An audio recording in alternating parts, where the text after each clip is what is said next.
অগ্রিম টাকাটা পেয়ে গেছেন। বিনোদকে নিয়ে পটলডাঙ্গার বাড়িটাতেই উঠতে হবে।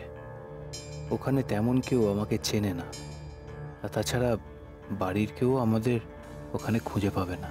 আমি রাজি মহেন্দ্রবাবু, আমি রাজি। আমি মনস্থির করে ফেলেছি, আজ ভোর রাতেই আমরা বাড়ি ছাড়ব। বিনোদ, বিনোদ কি হয়েছে তোমার? তোমার এরকম দেখাচ্ছে কেন? আর তাছাড়া তুমি তো আমার থেকে 2 দিন সময় চেয়েছিলে, তাহলে হঠাৎ হঠাৎ এত তারা কিসের? ভেবে দেখলাম শুভ কাজে দেরি করা ঠিক হবে না। এখানে যত থাকবো বিয়ের আলোচনা হবে, মা কাকিমার প্রত্যাশা বাড়বে, আর কাল থেকে বিয়ের কেনাকাটাও শুরু হয়ে যাবে।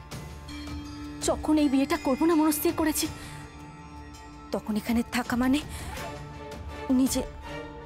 নিজের বিপদ থেকে আনা।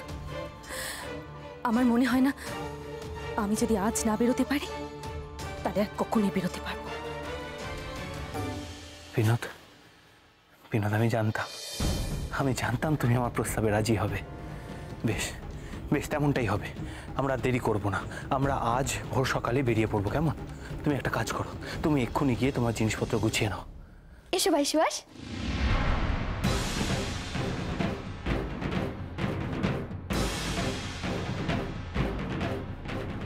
ওমা, উনি আর বালি কথা কইছেন।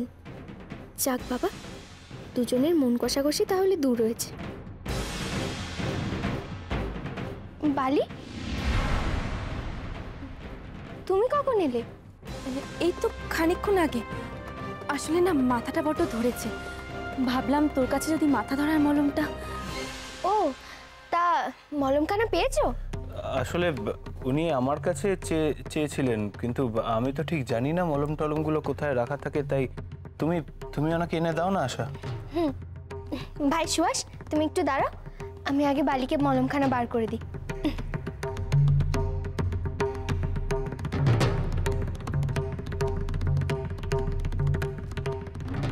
এই নাও বালি, তোমার মলম। তোমরা কথা বলো, কেমন? আমি মা বাবুর সাথে একখানা কথা সেরে আসি।